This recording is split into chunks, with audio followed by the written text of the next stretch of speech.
Hey everyone, welcome back to another episode of What Happened. Today we're diving into what might be the craziest year in K-pop history, and honestly, I don't think any of us were prepared for what 2026 had in store. Picture this. You wake up in February 2026, and suddenly every group you used to stan is making a comeback. BLACKPINK dropped their first EP in years. I.O.I is officially reuniting after a decade. I.O.I is filming a reality show. BTS is preparing their biggest return, and BIGBANG is headlining Coachella. It's like someone opened a time machine and decided to give us the ultimate K-pop nostalgia trip.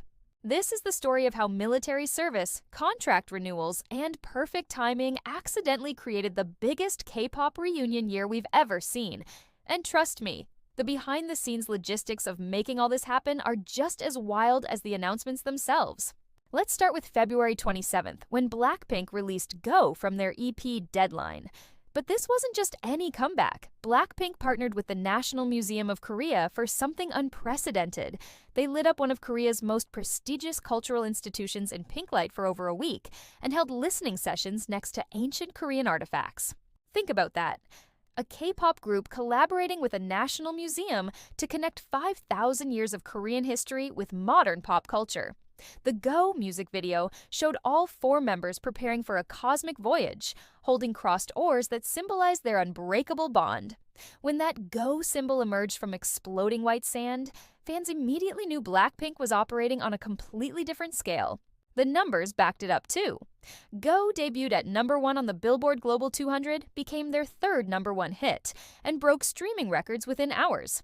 After 3 years away from group activities, BLACKPINK proved they could still dominate globally like no one else. But while BLACKPINK was making headlines, something even more emotional was brewing behind the scenes. On February 23rd, Swing Entertainment confirmed the news fans had been waiting nearly a decade for. I.O.I would reunite in May 2026 for their 10th anniversary. If you're not familiar, I.O.I were chosen by millions of viewers during the original Produce 101 survival show. They debuted in May 2016 with instant classics like Very, Very, Very and Downpour, but disbanded after just over a year due to their project contract limitations. For 9 years, fans never really got over it. There were rumors, hints, and false hopes on every anniversary. Members would tease possibilities in interviews, fans would trend hashtags begging for reunion, but nothing ever materialized. Until now. Swing Entertainment announced not just a reunion, but a full comeback package. New music, a concert in Seoul, and I.O.I's first ever Asia tour. Remember, their original run was so short that most international fans never got to see them perform live. This tour would finally fix that nearly 10 years later. 9 of 11 original members committed to the project. Only Kang Mina couldn't participate due to conflicting acting commitments, and Jo Jae-kyung had scheduling issues. But seeing members like Somi, who's built a massive solo career, and Sejong, who's become one of Korea's most beloved actresses, coming together again felt like witnessing something truly historic.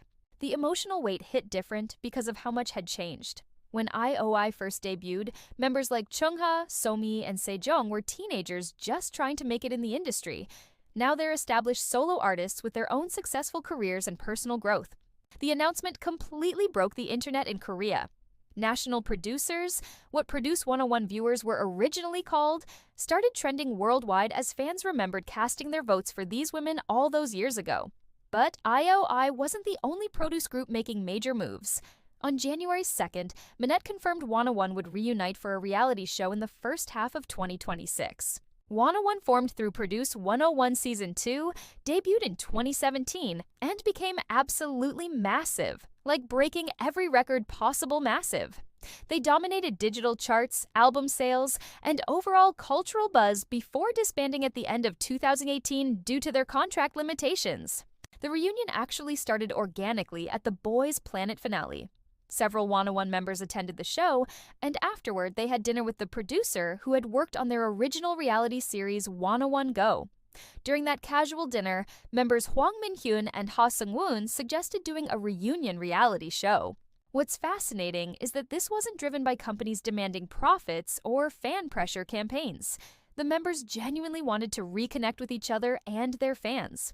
They chose a reality show format over a musical comeback because they wanted to capture the behind-the-scenes friendship moments that fans had always loved most about their original content.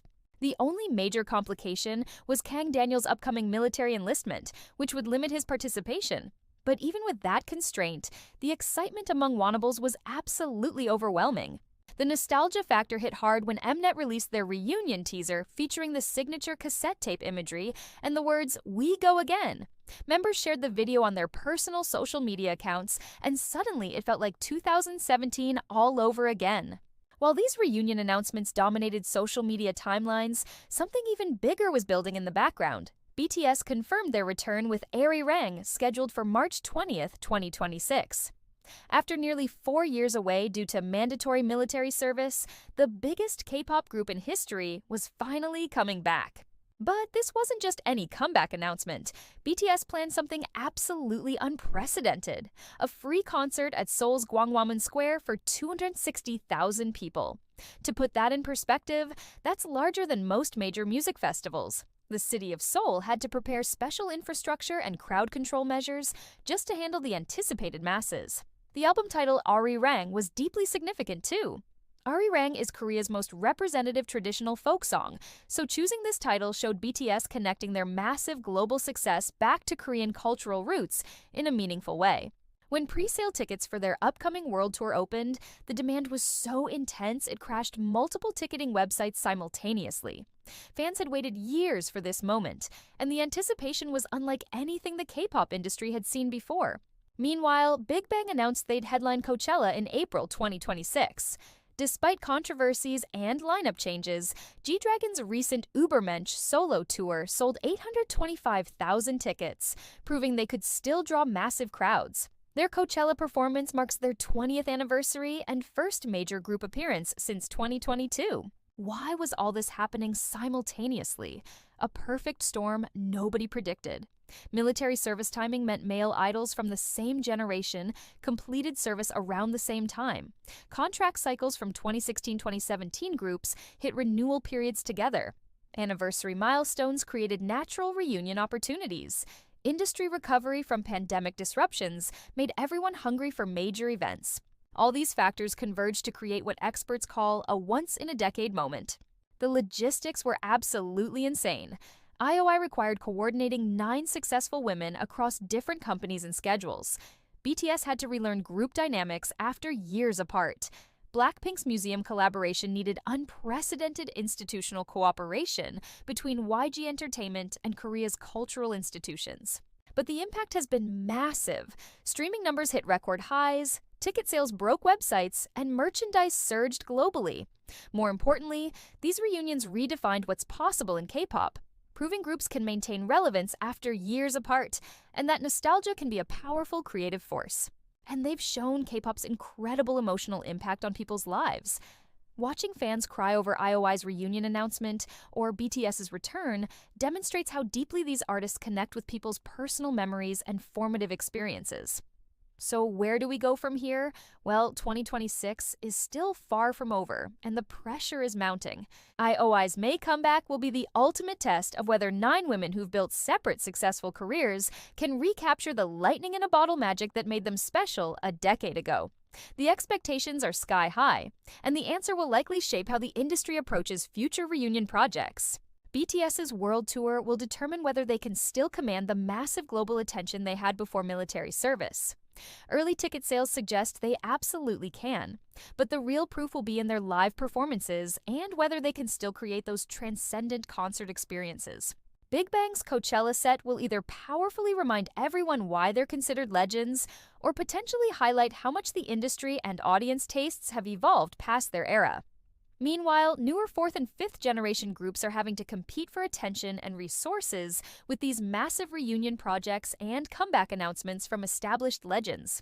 What's already clear is that 2026 has permanently changed how we think about K-pop careers and group longevity. The old assumption that groups must stay constantly active to remain relevant has been directly challenged by these successful returns after extended breaks. For fans, this year has been emotionally overwhelming in the absolute best way possible. Getting to relive formative musical memories while simultaneously witnessing how much everyone has grown and evolved has created a unique kind of nostalgia that feels both beautifully backward-looking and genuinely forward-facing. That's it for this episode of What Happened. 2026 is already shaping up to be one of the most historically significant years in K-pop, and we're honestly still just getting started.